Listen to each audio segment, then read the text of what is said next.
Alrighty, welcome back. So today I want to talk about the golden child in the narcissistic family dynamic. And so in my family, I was the scapegoat, and I did a video about that, talking about my experience. But in my family, my brother was the golden child. And so I want to talk about, like what a golden child is, kind of the definition, and then what the long-term effects of being a golden child to a narcissist, because it's like, you think you hear the term golden child and you're like, oh yeah, golden child, it's great. But like, do you want to be a golden child to a demented narcissist? And so I can tell you the long-term effects, because we're 44 years into this narcissistic abuse, and so long term I can offer some insight to that. So early on as a child, I was about 4 years old, my brother was born, and initially me being born was a big detriment to my narcissistic mother, because her whole thing was, she wanted a girl. That was her dream, was having a girl. And me being a boy, this was like the beginning of this, great cost to her because of myself being born. So that, that put me into the role of the scapegoat just right off the bat. So, I'm at 4 years old, my brother is born, and I think my parents' intention, because initially when I was, when they figured out they were pregnant with me, they weren't planning on having a family. They were just hippie party people that got pregnant. And obviously, once you start having kids and a family, things get real very quickly. So, 4 years in, they decided to have another kid. And I think, I'm sure my narcissistic mother was, thinking like, oh, this is going to be the one, the girl. And of course it was a boy. But she decided to invest in my brother and elevate him to the role of golden child, because he filled a void for her. So my brother and I are like really opposite. I'm really energetic, and I'm really good at starting things, and I'm just motivated, and I have a lot of energy. And my brother is opposite. He's like really quiet and shy, and he was always really sickly as a child. And so he became this like pet project for my narcissistic mother. And so she really, coddled him and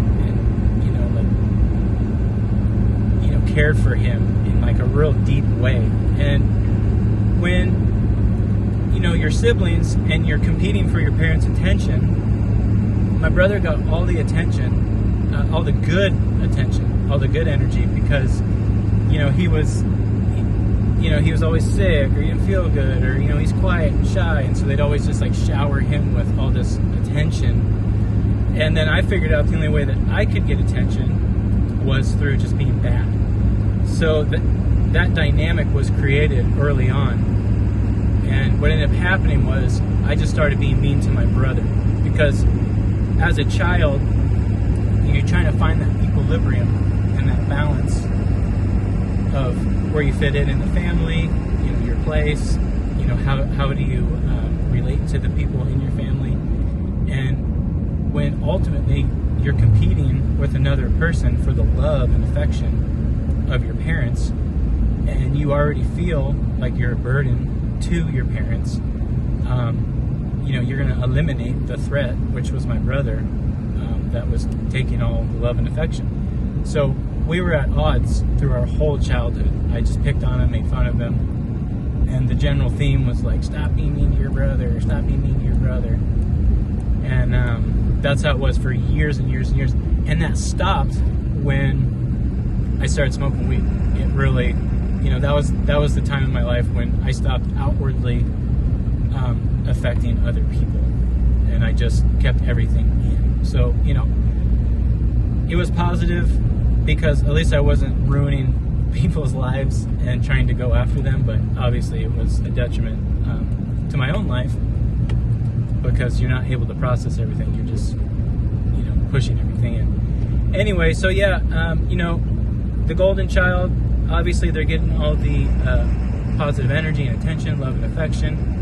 And it's interesting growing up in that environment because as my brother grew up, he certainly took on traits from my narcissistic mother. And two traits in particular that are interesting, and these are kind of narcissistic traits in general. And the first one was this kind of victimhood of, he's a victim, and, I'm the aggressor against him, being mean to him and victimizing him. And he kind of has that same thing into his adulthood of, my narcissistic mother's main theme is how everyone just screws her over. She's always screwed over, and that's kind of, I remember one Halloween, my brother, this is when we were, like young adults, and he had an apartment, and he was having a Halloween party, and I went over there, and he was drunk and was like divulging to me, how I've always overshadowed him in his life, and I've ruined his life, and I was always so mean to him, and it was like this whole thing. And I was thinking, like, gosh, man, like, talk about overshadowing, like. Anyway, so that's his perspective, and so he has this kind of delusional perspective on reality, and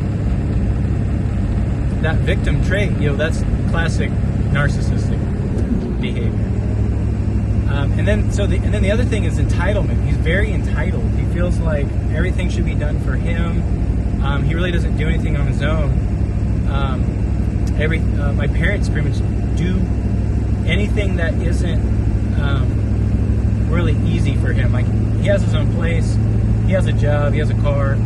He goes to work, he comes home. Like, he can do that. But if it has anything to do with something that requires energy and attention and is hard, they just do that for him. And that's, so now, we're in our, I'm 44, so he's 40. So yeah, he's a 40-year-old man, and my parents are still doing that kind of thing for him. Like, he has a lot of financial troubles, so they're always giving him money, which is just more kind of golden child support. But I definitely noticed when we were young adults and he was away from my narcissistic mother, he did develop a sense of individuality, and I saw him start to grow and blossom and kind of be his own person. And he was in a real good place, and him and I were friends, and that was, I thought that was cool. But he made a decision to get married to this girl that he just met. I know he could never really have a girlfriend. He had strange issues with relating to women, and that could be a product of the overbearing narcissistic mother, because that's the first woman you relate to.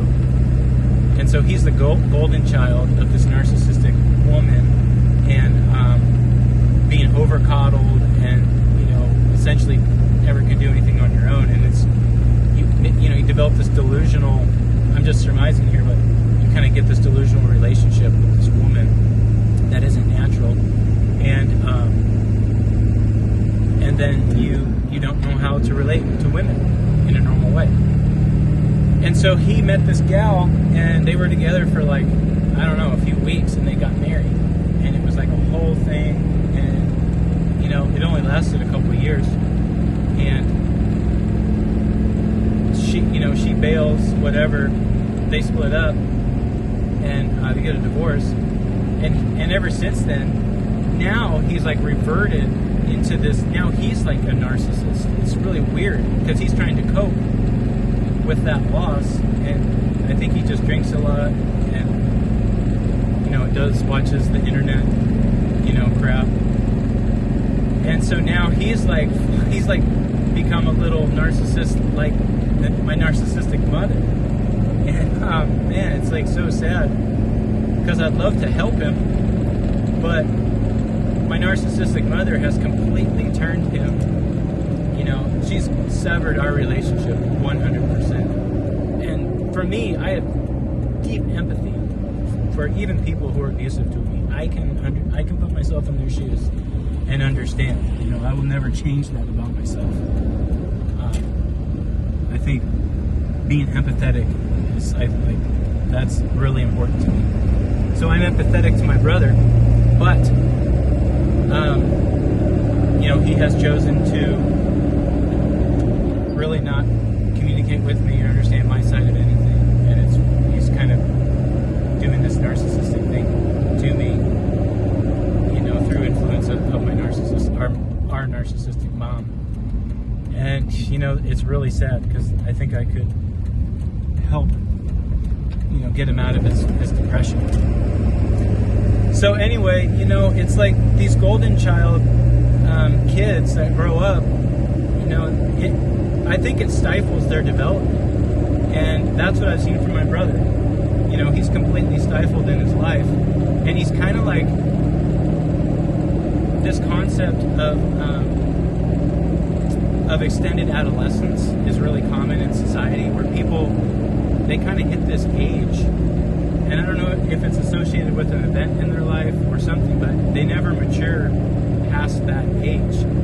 So in a sense, yeah, my brother's 40 years old, but like, I swear he's like 12, you know, in his actions and his mind. And, you know, maybe something happened to him when he was that age. I don't know. But he doesn't really show characteristics of being a mature adult. And, you know, you hear the term golden child and you think, wow, I'd love to be the golden child, but man, you know, I would not want that, because like I said, you're just fully bombarded by the narcissist and all their delusions, and then you take on those delusions. And I think that's what's happening to my brother. And you know, the thing to get him back on track would be just to break free from this narcissistic spell he's under from our mother, and just get back to yourself. You know, what is true to you. That's the advice I'd like to give him, but you know, I don't think he wants to hear it. Anyway, so you know, that's my experience with growing up with a golden child in this narcissistic family environment. And yeah, anyway, I hope it was helpful. Thanks for watching.